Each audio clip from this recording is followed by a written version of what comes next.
গল্পকথন by Kallol chapter 2তে আমাদের আজকের নিবেদন বিভূতিভূষণ বন্দ্যোপাধ্যায়ের লেখা অরণ্যে।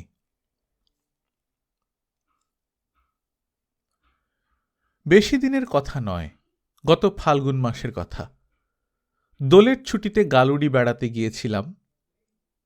প্রসঙ্গক্রমে বলি যে সিংভূম জেলার এই অঞ্চলে আমি অনেকবার গিয়েছি এবং এখানে আমার কয়েকটি বন্ধু বাড়িও করেছেন ছুটি ছাটাতে গিয়ে কিছুদিন যাপন করবার জন্যে। গালুড়ি ক্ষুদ্র গ্রাম, এ থেকে 4-5 মাইল দূরে দূরে সব দিকেই পাহাড়ের শ্রেণী ও জঙ্গল। দক্ষিণ পশ্চিম সুবর্ণরেখার ওপারে সিদ্ধেশ্বর ও ধনঝরি শৈলমালা, তার ওদিকে তামা পাহাড়ে নামে একটি অনুচ্চ পাহাড়। এখানে কয়েক বছর পূর্বে একটা তামার খনি ছিল। কোম্পানি ফেল হয়ে যাওয়াতে ঘরবাড়ি, কারখানা, চিমনি, ম্যানেজারের বাংলো সবই পড়ে আছে, মানুষজন নেই। জায়গাটার নাম রাখা মাইন্স। এই নামে একটা ছোট রেল স্টেশনও আছে 1.5 মাইল দূরে। রাখা মাইন্স এবং তার আশেপাশে ঘন জঙ্গল ও পাহাড়, মাঝে সাঁওতালি বন্য গ্রাম। এইসব বনে হস্তি আছে, শঙ্খচূড় সাপ আছে, ভাল্লুক তো আছেই। এই জঙ্গলে যখন তখন চলাফেরা করা বিপজ্জনক, বন্দুক না নিয়ে কখনো যাওয়া উচিত নয়। এই পরিত্যক্ত নির্জন স্থানে একটা ভগ্নপ্রায় খড়ের বাংলোতে এক মাদ্রাজি কবিরাজ থাকতেন। তার সঙ্গে বেশ আলাপ হয়েছিল। তার মুখে গল্প শুনেছি কিছুদিন আগে 2 বুনো হাতির লড়াই হয়েছিল পুরনো কারখানার কাছে। 2 দিন ধরে লড়াই হয়, শেষকালে একটা হাতি মারা যায়। বেশি রাত্রে তার বাংলোর বারান্দায় বাঘ ডাকে। সম্পূর্ণ দিনের আলো না ফুটলে তিনি কখনো বাংলোর বারান্দার দিকের দোর খোলেন না। আমি ইতিপূর্বে অনেকবার যখন গালুড়ি গিয়েছি তখন রাখা মাইন্স ও তার আশেপাশের বনে বেড়াতে গিয়েছি একা একা। একা যাওয়ার কারণ প্রথমত তো ওইসব বনের মধ্যে স্বাস্থ্যান্বেষী অজীর্ণ রোগগ্রস্ত শৌখিন কলকাতার বাবুরা পায়ে হেঁটে যেতে রাজি হন না। দ্বিতীয়ত গভীর বনের মধ্যে বেড়ানোর শখও সবার থাকে না। এতে তাদের দোষ দেয়া চলে না অবশ্য। অনেকবার বেরিয়ে বনের মধ্যে কিছু কিছু জায়গা পরিচিত হয়ে গিয়েছিল। পরিচয় যখন ঘনিষ্ঠ হয় তখন লোকের স্বভাবতই সেখানে একটু অসতর্ক হয়ে পড়ে। আমিও তাই হয়েছিলাম। ওদেশে বনে বেড়াতে হলে সাধারণত সকালের দিকে যাওয়াই নিয়ম। বেলা 2-3টের পর, অর্থাৎ পড়ন্ত বেলার দিকে বনের মধ্য থেকে বার হয়ে লোকালয়ের দিকে আসাই ভালো। প্রথম প্রথম এই নিয়ম খুবই মেনে এসেছি। একজন করে সাঁওতাল গাইড সঙ্গে না নিয়ে বনে যেতাম না। একবার সিদ্ধেশ্বর ডুংরি বলে প্রায় 1500 ফুট উঁচু একটা পাহাড়ের চূড়ায় উঠেছিলাম। সেবারও সঙ্গে ছিল একজন সাঁওতাল ছোকরা। পাহাড়ের ওপর অনেক উঁচুতে বুনো হাতি চারা কেঁদ গাছ ভেঙে দিয়েছে। সেই পথপ্রদর্শক সাঁওতাল ছোকরা আমাকে দেখায়। চিহর ফল, একরকম বুনো শিমের মতো ফল, তার বীজ পুড়িয়ে খেতে ঠিক গোল আলুর মতো, সেই পুড়িয়ে খাইয়েছিল পাহাড়ের ওপরকার জঙ্গল থেকে সংগ্রহ করে। পাহাড়ের এক জায়গায় একটা গুহা দেখিয়ে বলেছিল এই গুহা এখান থেকে সুবর্ণরেখার ওপার পর্যন্ত চলে গিয়েছে। এইসব অঞ্চলের প্রাকৃতিক দৃশ্য বড় সুন্দর। যারা ঘন অরণ্যানী নির্জন শৈলমালার সৌন্দর্য ভালোবাসেন তাদের এইসব স্থানে আসা দরকার। বনের মধ্যে মাঝে মাঝে ক্ষীণকায়া পার্বত্য নদী, হয়তো হাঁটুখানেক জল ঝিরঝির করে বইছে পাথরের নুড়ির ওপর দিয়ে। দুধারেই জনহীন বনভূমি, কেঁদ পলাশ ও শালের জঙ্গল, ঘন ও প্রস্তরাকীর্ণ কত বিচিত্র বন্য পুষ্প, বন্য শেফালির বন। বারবার যাতায়াত করতে করতে ভয় ভেঙে গেল। যখন নিজের চোখে কখনো ভাল্লুক দেখলাম না বা বুনো হাতির তাড়া সহ্য করতে হলো না, তখন মনে হলো অনর্থক কেন একজন গাইড নিয়ে গিয়ে পয়সা খরচ করা। যেতে হয় একাই যাব। অর্থব্যয় ছাড়া গাইড নিয়ে ঘোরার অন্য অসুবিধাও ছিল। ধরুন এক জায়গায় চমৎকার বন্য পুষ্পের শোভা, পাহাড়ের নীল চূড়া সুনীল আকাশে মাথা তুলে দাঁড়িয়ে, নিকটেই ক্ষুদ্র পার্বত্য ঝর্ণার মৃদু কলধ্বনি, বনস্পতিদের শাখায় শাখায় বন্য পাখির কুজন। আমার মনে হলো এখানে অদূরবর্তী শিলাখণ্ডে পিয়াল গাছের স্নিগ্ধ ছায়ায় কিছুক্ষণ চুপ করে বসে থাকি। আপন মনে প্রকৃতির এই নিরালা রাজ্যে বসে বনবিহঙ্গ কাকলি শুনি। কিন্তু গাইড দুদণ্ড স্থির হয়ে বসতে দেবে না, বলবে, চলো বাবুজি চলো, এখন অনেক পথ বাকি। তাছাড়া সঙ্গে লোক থাকলে মনের সে শান্ত সমাহিত ভাবও আসে না। এসব কারণে ইদানিং একাই বেড়াতে যেতাম বনের মধ্যে। কিন্তু যে ঘটনার কথা এখানে বলবো, তার পূর্বে সুবর্ণ রেখার ওপারে 2-3 মাইল ছাড়া একা খুব বেশি দূরে যাইনি। বড়জোর গিয়েছি সিদ্ধেশ্বর পাহাড় শ্রেণীর পাদদেশ পর্যন্ত গিয়েছি, আবার বেলা পড়বার অনেক আগেই সুবর্ণরেখার তীরে ফিরে এসেছি। দোলের ছুটিতে এবার গালুডি গিয়ে দেখি অপূর্ব নির্মেঘ নীল আকাশ, বনে বনে শাল মঞ্জরির সুগন্ধ, নববসন্তে নতুন কচি পাতা ওঠা শাল, কেঁদ, পিয়াল, মহুয়া গাছে কুঁড়ি দেখা দিয়েছে। বসন্তের বন্যা এসেছে পাহাড়ি ঝর্ণার মতো নেমে, বিচিত্র বর্ণে বিচিত্র সজ্জায় বনে বনে। একজন বৃদ্ধা সাঁওতালের মুখে শুনেছিলাম 5 মাইল দূরে বনের মধ্যে এক জায়গায় একটা ছোটখাটো জলপ্রপাত আছে, জায়গাটার নাম নিশি ঝর্ণা। সেখানে নাকি বন আরও ঘন, পথে এক জায়গায় পুরনো আমলের একটা দেউল আছে ইত্যাদি। জায়গাটা দেখবার খুব ইচ্ছে হলো। দোলের আগের দিন বেলা 10টার মধ্যে কিছু খেয়ে নিয়ে জায়গাটার উদ্দেশ্যে বার হয়ে পড়লাম। শীঘ্রই সুবর্ণরেখা পার হয়ে গিয়ে রাখা মাইন্সের পথ ধরলাম। মুসাবনি রোড, যেখানে রাখা মাইন্সের 4 নম্বর শ্যাফটের গভীর বনের মধ্যে গালুডির পাকা রাস্তার সঙ্গে মিশেছে, সেখানে পৌঁছতে বেলা প্রায় 11:30 বেজে গেল। তারপর বাঁধা সড়ক ছেড়ে দিয়ে বাঁ দিকে কুলামাড়ু বলে একটা ক্ষুদ্র বন্যগ্রাম পার হয়ে পায়ে চলা সুড়িপথ ধরে ধনঝরি পাহাড়ের নিচেকার ঘন বনের মধ্যে ঢুকলাম। পথ যে আমার একেবারে অপরিচিত তা নয়, আর বেশি দূর অগ্রসর না হলেও কুলামাড়ু গ্রামের সাঁওতালি উৎসবে সাঁওতালি নৃত্য দেখে এর আগেও একবার এসেছি। সুতরাং আমার মনে দ্বিধা বা ভয় থাকবার কথা নয়, ছিল না। কুলামাড়ু পেছনে ফেলে এসেছি। আমার ডাইনে ধনঝরি পাহাড় সরু বন্য পথের সমান্তরালভাবে যেন বরাবর চলেছে উত্তর দক্ষিণ কোণ থেকে দক্ষিণ পূর্বে কোণের দিকে। বন ক্রমশ গভীর থেকে গভীরতর হচ্ছে, তা বেশ লক্ষ্য করছি। কিছুদূর গিয়ে বাঁ দিক থেকে আরও একটা শৈলশ্রেণী যেন ক্রমশ ধনঝরির গায়ে মেশবার চেষ্টা করছে। যে অরণ্যাবৃত উপত্যকা দিয়ে আমি চলেছি সেটা যেন ক্রমশ সংকীর্ণ হয়ে আসছে। আমার জানা ছিল এই পথটা বনের মধ্য দিয়ে গিয়ে এক জায়গায় ধনঝরি পাহাড় পার হয়ে ওপারে চলে গিয়ে আবার মুসাবনি রোডের সঙ্গে মিশেছে। সুতরাং মনে কোনো উদ্বেগ ছিল না। জানি যেতে যেতে আপনা আপনি মুসাবনি রোডে পড়বই। নিশি ঝর্ণা কোথায় আমার জানা ছিল না। আমি বনের মধ্যে যেতে যেতে কান খাড়া করে আছি, কোথায় ঝর্ণার শব্দ পাওয়া যায়। এক জায়গায় সত্যি শব্দ পাওয়া গেল জলের। সুঁড়িপথটা ছেড়ে নিবিড়তর বনের মধ্যে ঢুকে দেখি একটি ক্ষুদ্র পার্বত্য নদী উপল রাশির উপর দিয়ে বয়ে চলেছে। তার দুধারে এক প্রকার বন্য গাছ, অজস্র বেগুনি রঙের ফুল ফুটে আছে। স্থানটি যেমন সুন্দর তেমনি স্নিগ্ধ। কতক্ষণ বসে রইলাম একটা শিলাখণ্ডে, উঠতে যেন ইচ্ছে করে না। কিন্তু এই বনে থাকা তখন যে উচিত ছিল না তা তখনও বুঝিনি। প্রথমত তো বনের ওসব নিভৃত স্থান, বিশেষ করে যেখানে জল থাকে, সেখানে বাঘ থাকা বিচিত্র নয়। দ্বিতীয়ত বেলা গেল, পথ তখনও কত বাকি সে সম্বন্ধে আমার কোনো ধারণা ছিল না, অথবা ধারণা থাকলেও ভুল ধারণা ছিল। যখন আবার সুড়িপথটায় উঠলাম তখন বেলা বেশ পড়ে এসেছে। বনেই এই অংশের শোভা অবর্ণনীয়। প্রথম বসন্তে কত কি বনের ফুল গাছের মাথা আলো করে রেখেছে। ধনঝরির নীল সানুদেশ একদিকে খাড়া হয়ে উঠেছে ডাইনে। শালমঞ্জরির সুবাসে উপত্যকার বাতাস নিবিড় হয়ে উঠেছে। বেলা পড়ার সঙ্গে সঙ্গে সেই গন্ধটি যেন আরও বাড়ছে। কতক্ষণ অন্য মনে চলেছি, সুড়িপথটাও কখন হারিয়ে গেছে খেয়াল ছিল না।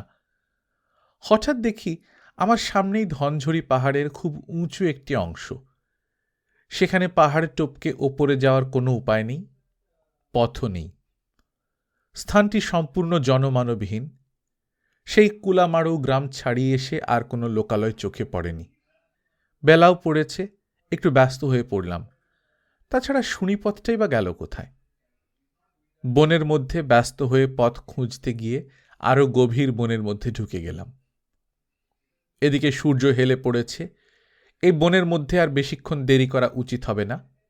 ভাবলাম আর নিশি ঝর্ণা দেখে দরকার নেই, এবার যে পথে এসেছি সেই পথেই ফিরি। কিন্তু কোথায় সে পথ? ক্রমে এমন সব জায়গার মধ্য দিয়ে যাচ্ছি যেখান দিয়ে আসবার সময় আসিনি তা বেশ বুঝলাম। বনের মধ্যে দিকভ্রান্ত হওয়া খুব সহজ, বিশেষ করে এই ধরনের নিবিড় বনের মধ্যে। কিন্তু আমি জানি ধনঝরি উত্তর পশ্চিম কোণ থেকে দক্ষিণ পূর্ব কোণের দিকে বিস্তৃত। বিশেষত সূর্য যখন এখনো আকাশে দেখা যাচ্ছে, তখন দিক ভুলের কোনো সম্ভাবনা অন্তত নেই, এই ভরসা ছিল মনে। কিন্তু ভরসাই রয়ে গেল, সেই পর্যন্ত কোনো কাজে এলো না। সূর্য ক্রমে পাহাড়ের আড়ালে অস্ত গেল, ছায়া ঘনিয়ে এলো বনে। যদিও সামনে জ্যোৎস্না রাত্রি, তবু এই ঘন জঙ্গলের মধ্যে একা রাত্রি কাটানোর সম্ভাবনায় বিশেষ পুলকিত হয়ে উঠলাম না। হঠাৎ মনে হলো ধনঝরি পাহাড়ের ওপারেই তো মুসাবনি রোড। পাহাড়টা যদি কোনো রকমের টপকাতে পারি, এখনো রাত হয়নি, লোকালয়ে পৌঁছতে পারব। নতুবা ঘনায়মান সন্ধ্যার অস্পষ্ট আলো অন্ধকারে যতই জঙ্গলের মধ্যে ঘুরব, ততই সম্পূর্ণরূপে পথভ্রান্ত হয়ে পড়তে হবে। একটা জায়গায় মনে হলো যেন ধনঝরি একটু নিচু হয়েছে। এই ধরনের নিচু খাঁজ দিয়েই আমার জানা পায়ে চলার সুড়িপথটা গেছে, ঘন চুলের মধ্যে চেরা সিঁথির মতো। পার্বত্য পথের কোনো চিহ্নই দেখছি না কোনো দিকে। তবু এই অপেক্ষাকৃত নিচু থাক টোপকে ধনঝরির ওপারে যাওয়া খুব কঠিন হবে না মনে হয়। জুতো খুলে হাতে নিলাম। পাহাড়ের কিছু দূর উঠে গিয়ে দেখি নিচে বনের মধ্যে যত অন্ধকার, ওপরে ততটা নয়। জ্যোৎস্না উঠল, জ্যোৎস্না ফুটবে ভালো। প্রথমে খানিকটা উঠেই মনে হলো ভুল জায়গা দিয়ে পাহাড় পার হচ্ছি। এখান দিয়ে কখনো কেউ পাহাড় পার হয়নি। যেমন বড় বড় পাথরের চাঁই, তেমনি কাঁটা গাছ সর্বত্র। খালি পায়ে ধারালো পাথরের উপর দিয়ে চলতে বিষম কষ্ট, অথচ জুতা পায়ে দেওয়াও চলে না। পাহাড়ের ওপরে খানিকটা উঠে গেলাম দিব্যি। তারপর এক জায়গায় দেখি সামনে একেবারে খাড়াই, দুরারোহ পাহাড় দেওয়ালের মতো উঠেছে। বড় বড় গাছের শেকড় ঝুলছে, যেন জলের তোড়ে নদীর পাড় ভেঙে পড়েছে। আমি শিক্ষিত পর্বতারোহণকারী নই। সেই খাড়া উত্তুঙ্গ পাহাড়ের দেওয়াল বেয়ে ওঠা আমার পক্ষে তাই সম্পূর্ণ অসম্ভব। এদিক ওদিক চেয়ে দেখি একদিকে একটা মসৃণ প্রকাণ্ড শিলা আড়ভাবে শোয়ানো, সেখানে উচ্চতায় আন্দাজ 20-22 হাত এবং চওড়ায় 30-35 হাত হবে। এই ধরনের পাথরকে এদেশে রাগ বলে।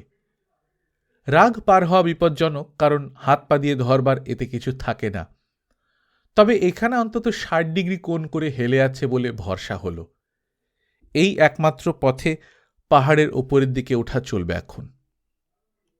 জুতো যখন পায়ে নেই, একরকম করে 4 হাতে পায়ে হামাগুড়ি দিয়ে রাগ পার হয়ে ওপরে উঠলাম। তারপরে ওঠার বিশেষ কষ্ট নেই, শুধু অর্জুন আর শুভ্র নিষ্পত্র শিব বৃক্ষের জঙ্গল। বাঁকাভাবে চাঁদের আলো এসে শিব বৃক্ষের দুধের মতো সাদা ধবধবে গুঁড়ির গায়ে পড়েছে, কারণ তখন প্রদোষের ঈষৎ অন্ধকার কেটে জ্যোৎস্না ফুটে উঠেছে। এক জায়গায় ওপরের দিকে মনে হলো যেন গাছে আগুন লেগে ধোঁয়া বেরোচ্ছে। কৌতূহল হলো অত্যন্ত, আপনি আপনি গাছে কি করে আগুন লাগবে? ওপরে উঠে গিয়ে দেখি সত্যি এক জায়গায় একটা মোটা শেকড়ের গা দিয়ে ধোঁয়া বার হচ্ছে। তবে কিভাবে শেকড়ে আগুন লাগলো তা আজও বলতে পারি না।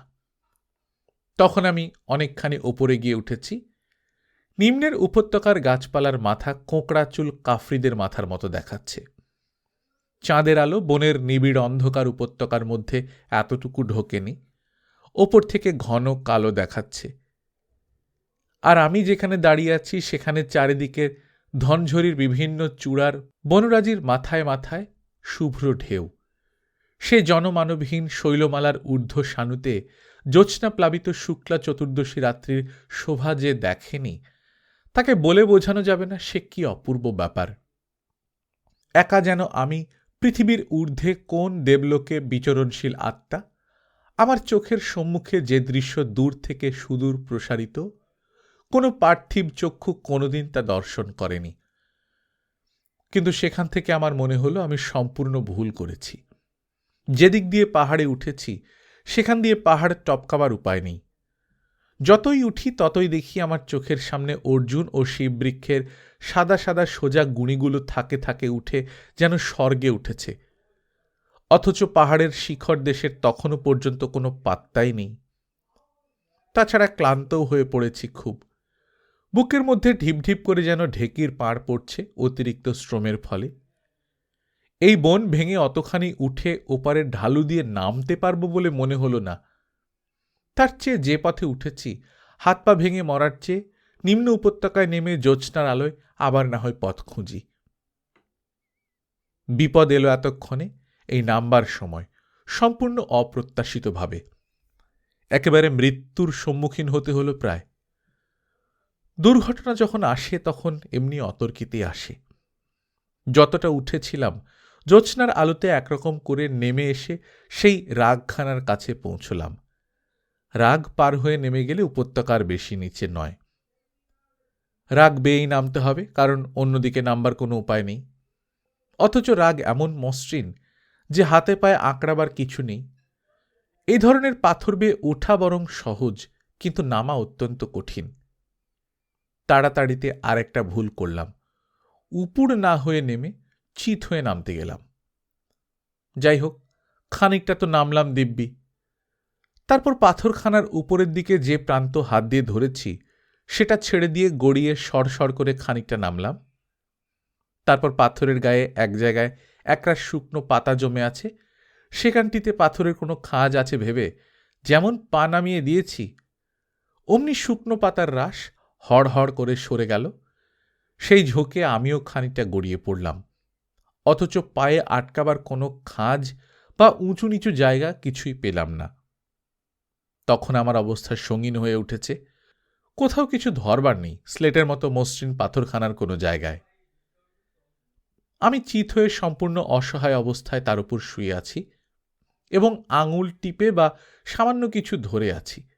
সেটা ছেড়ে দিলেই নিচের দিকে গড়িয়ে পাথরের নুড়ির স্তূপের উপর গিয়ে পড়ব।